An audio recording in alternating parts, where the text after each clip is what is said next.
remission. So a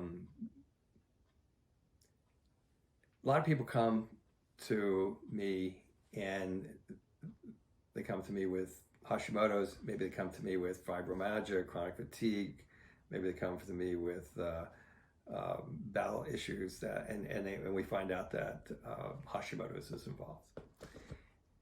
And some obviously come to me with Hashimoto's. And many, I have an intake form because I want to see what that person's realistic expectations are. And most people are like, I want to feel better, I want to get better, I want to start living a normal life again, I want to lose weight, I want my hair to come back. But some people put down, I want to be cured. And so I have to explain that Hashimoto's is an autoimmune problem.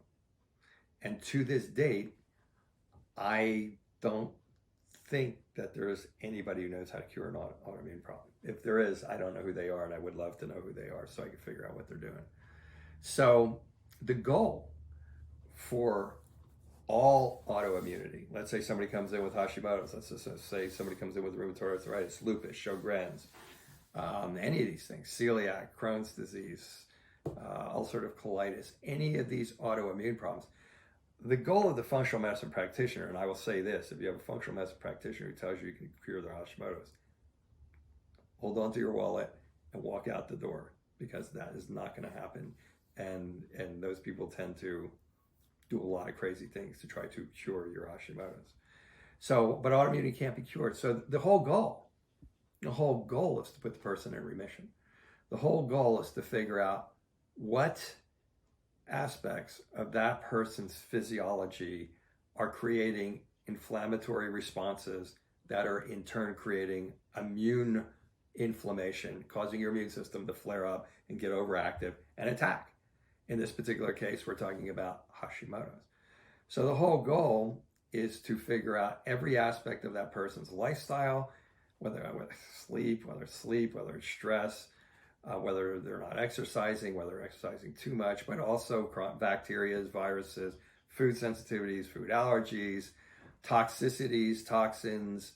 Does the person have oral mucosal intolerance problems? That's the person who can't eat any foods because they're so reactive to everything. You have to look at all this.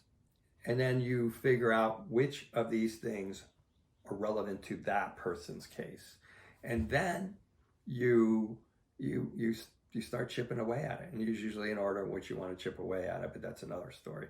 So your goal is to put that person in remission. For me, the goal is, we work a little bit more tediously, I'm told. We do a little bit more involvement, a little, week by week or bi-weekly or whatever.